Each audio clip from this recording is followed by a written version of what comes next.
Hello students. तो आज हम अभ्यास सागर का 9वां पाठ जब भोला राम ने पंप लगाया ये पढ़ेंगे। और इसके अंतर्गत जो व्याकरणिक विषय है वो है विशेषण, प्रविशेषण और अपठित गद्यांश। ठीक है, विशेषण, प्रविशेषण और अपठित गद्यांश। तो देखिए, विशेषण हम इससे पहले की कक्षाओं में भी पढ़ चुके हैं। ठीक है, तो विशेषण क्या है? जो शब्द संज्ञा अथवा सर्वनाम शब्दों की विशेषता बताते हैं, ठीक है, उसको हम कहते हैं विशेषण। और प्रविशेषण क्या है? जो विशेषण की भी विशेषता बताते हैं, उसको हम प्रविशेषण कहते हैं। ठीक है, तो आइए पाठ शुरू करें।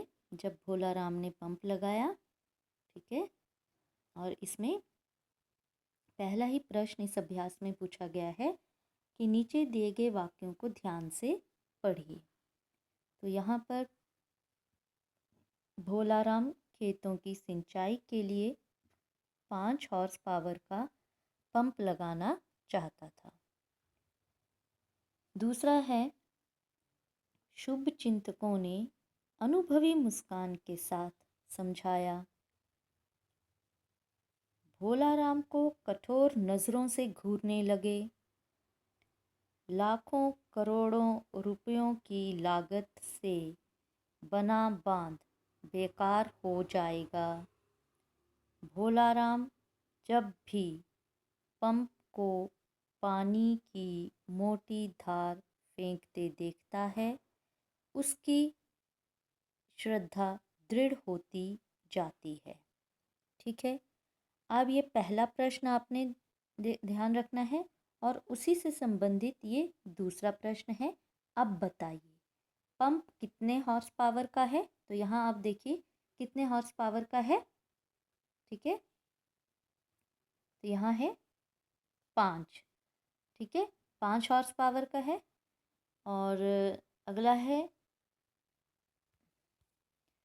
शुभ चिंतकों की मुस्कान कैसी है? तो देखो, शुभ चिंतकों ने अनुभवी मुस्कान के साथ, तो मुस्कान कैसी है? अनुभवी। ठीक है, तीसरा है यहाँ पर, नजरें कैसी हैं? ठीक है, तो नजरें कैसी हैं? भोलाराम को कठोर नजरों से घूरने लगे, तो यहाँ पर नजरें हैं कठोर। ठीक है, फिर आपका आता है, बांध कितनी लागत से बना है? ठीक है, तो बांध कितनी लागत से बना है? लाखों करोड़ों रुपयों की लागत से बना है, तो लाखों करोड़ों। ठीक है, धार कैसी है? धार कैसी है? तो भोलाराम जब भी पंप को पानी की मोटी धार, तो धार कैसी है?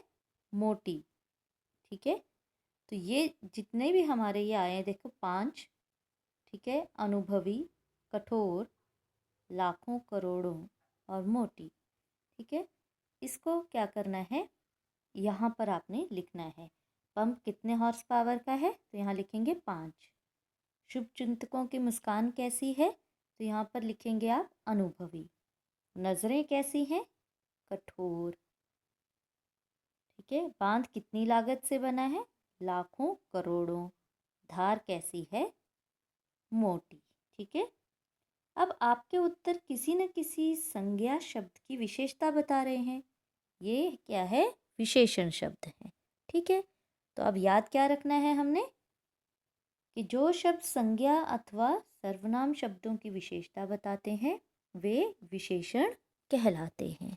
ठीक है, अब तीसरा प्रश्न आप देखेंगे कि निम्नलिखित वाक्यों में से विशेषण एवं विशेष्य शब्द छांटकर लिखिए। तो सर्वप्रथम विशेषण क्या है? ठीक है, जो विशेषता, ठीक है, संज्ञा सर्वनाम की जो विशेषता है वो विशेषण है। जिसके बारे में हम बात कर रहे हैं ना, वो विशेष्य है। ठीक है, जैसे यहाँ पर है, मैं सफ़ेद ड्रेस पहनकर स्कूल जाता हूँ। तो यहाँ उदाहरण दिया गया ना, विशेषण क्या है? सफ़ेद। सफ़ेद क्या है? ड्रेस है, तो ड्रेस हो गया विशेष्य। ठीक है, जो विशेषण है जो आप लिखेंगे, ठीक है, वो किसके बारे में बात कर रहे हैं आप, वो विशेष्य हो जाएगा। ठीक है, जैसे यहाँ पर हो जाएगा आपका मेरी माँ प्रतिदिन ऑफिस जाती है। ठीक है, तो यहाँ पर क्या हो जाए, यहाँ पर क्या आ जाएगा, मेरी क्या है विशेषण, और ठीक है, तो यहाँ पर आप क्या लिख देंगे, मेरी, ये आ गया विशेषण, और विशेष्य क्या है, माँ। ठीक है,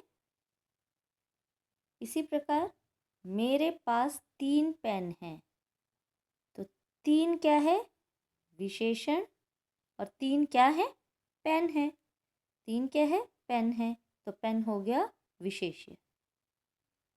ठीक है, मैं मीठे संतरे लेकर आया। ठीक है, तो मीठे क्या हो गया, विशेषण, और संतरे क्या है, विशेष्य। ठीक है, मीठे क्या है, संतरे, तो संतरे हो गया विशेष्य। वे लौटे तो गर्म पानी तैयार था, तो गर्म क्या है यहाँ, गर्म विशेषण, पानी विशेष्य। ठीक है, तो यहाँ पर आप इसी तरह से उत्तर लिखेंगे। यहाँ आ जाएगा मेरी, यहाँ माँ, और ग में 3 पेन, मीठे संतरे, गरम पानी। ठीक है, देखकर लिखना है, गलती ना हो। अगला देखेंगे प्रश्न 4। तो यहाँ पर निम्नलिखित वाक्यों में विशेषण शब्द रेखांकित कर उसका भेद लिखिए। आपने ये भी ढूंढना है कि कौन सा विशेषण शब्द है, और ये भी बताना है कि उसका भेद क्या है। तो इसको करने से पूर्व हमें भेद तो ज्ञात हो कि कौन कौन से भेद हैं, कौन कौन से प्रकार हैं विशेषण के। ठीक है, तो देखिए 4 प्रकार हैं विशेषण के मुख्यतः। तो जो पहला है गुणवाचक विशेषण। तो गुणवाचक में आकार, प्रकार, रंग, रूप, ठीक है, अच्छा, बुरा, ये सब कुछ जो है वो गुणवाचक विशेषण के अंतर्गत आता है। फिर आता है हमारा संख्यावाचक विशेषण। तो संख्यावाचक से ही हमें ज्ञात हो जाता है कि संख्या की जानकारी मिल रही है, यानी जिसे हम गिन सकते हैं। ठीक है, वह संख्यावाचक विशेषण होता है। अच्छा, दूसरी बात यह है कि संख्यावाचक में भी हमारा निश्चित संख्यावाचक और अनिश्चित संख्यावाचक आता है। निश्चित में क्या होता है, हमें पक्का पता होता है कि यहाँ पर क्या लिखा है। जैसे लिखे मेरे पास 4 पेंसिल हैं। ठीक है, तो 4 पेंसिल हैं, तो 4 यहाँ गिनती लिखिए, तो यानी ये संख्यावाचक विशेषण आप लिख सकते हैं, पर ये निश्चित संख्यावाचक होगा।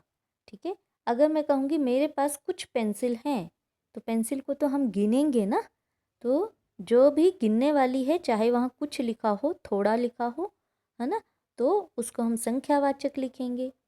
ऐसे ही परिमाणवाचक विशेषण। ठीक है, तो परिमाणवाचक नाप और तोल की चीज़ें होती हैं, जिसको हम नाप सकते हैं, जिसको हम तोल सकते हैं। ठीक है, जैसे मैं कहूँगी मैं 4 किलोमीटर पैदल चलकर आई, तो 4 किलोमीटर, तो हम इसको नापेंगे। ठीक है, हम इसको नापेंगे, मेजरमेंट करेंगे ना इसका, तो इसको हम परिमाणवाचक में लिखेंगे। अब मुझे पक्का पता है कि 4 किलोमीटर या 4 मीटर चल के आई, तो निश्चित परिमाणवाचक है। मैं कह रही हूँ मैंने कुछ दूरी पैदल तय की, तो कुछ दूरी पैदल तय की, तो इसका मतलब ये जो चलने का है, तो ये भी नापने की ही है चीज़, मेजरमेंट की है, तो इसको हम लिखेंगे अनिश्चित परिमाणवाचक। वैसे आप परिमाणवाचक लिख देंगे तो भी चल जाएगा, लेकिन पता होना चाहिए।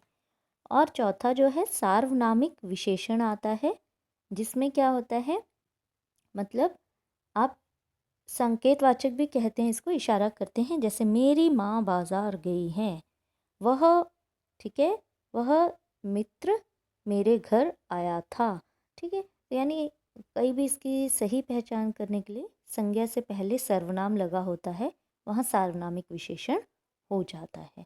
ठीक है, तो चलिए अब करते हैं हम। तो मुख्यतः 4 भेद कौन से हो गए, गुणवाचक, संख्यावाचक, परिमाणवाचक और सार्वनामिक। ठीक है, चलिए अब देखें, यहाँ रेखांकित भी करेंगे और भेद भी लिखेंगे, है ना। जीवन में ईमानदार व्यक्ति ही सफल होता है। तो यहाँ पर क्या है विशेषण? ईमानदार। ठीक है, ये हमने यहाँ नहीं लिखना है, ये सिर्फ हमने यहाँ रेखा खींचनी है और यहाँ हमने लिखना है गुणवाचक विशेषण। यहाँ हमने लिखना है गुणवाचक विशेषण। ठीक है, फिर उसका घर चौथी मंजिल पर है। चौथी, ठीक है, तो अब गिन सकते हैं ना, 1 2 3 4 है, आ गई चौथी मंजिल, ऐसे करेंगे तो यहाँ क्या आ जाएगा? संख्यावाचक विशेषण। संख्यावाचक विशेषण। मेरी माँ बाजार गई हैं।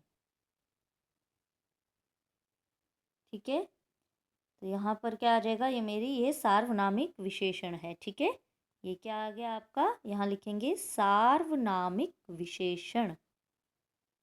और फिर है आपका रोहित की कमीज में 2 मीटर कपड़ा लगेगा। तो यहाँ पर क्या आ जाएगा आपका? 2 मीटर। तो इसको हम मेजरमेंट कर सकते हैं, नाप सकते हैं, इसलिए इसका भेद होगा परिमाणवाचक विशेषण। ठीक है, यहाँ पहला है ईमानदार, तो यहाँ आ जाएगा गुणवाचक विशेषण। यहाँ चौथी, ठीक है, तो संख्यावाचक विशेषण। यहाँ है मेरी, तो यहाँ आ जाएगा सार्वनामिक विशेषण। यहाँ है 2 मीटर, तो यहाँ पे आप लिखेंगे परिमाणवाचक विशेषण। परिमाणवाचक विशेषण। ठीक है, तो आज के लिए इतना ही। तो आप इसको पेंसिल से बिना किसी गलती के यहाँ पर लिखेंगे। ठीक है, तो ये काम है आज का आपका लिखने का, तो इसको आप कीजिए, समझिए और विशेषण की परिभाषा भी याद रखें, विशेषण के कितने भेद हैं ये भी याद रखें। ठीक है, okay, bye and thank you.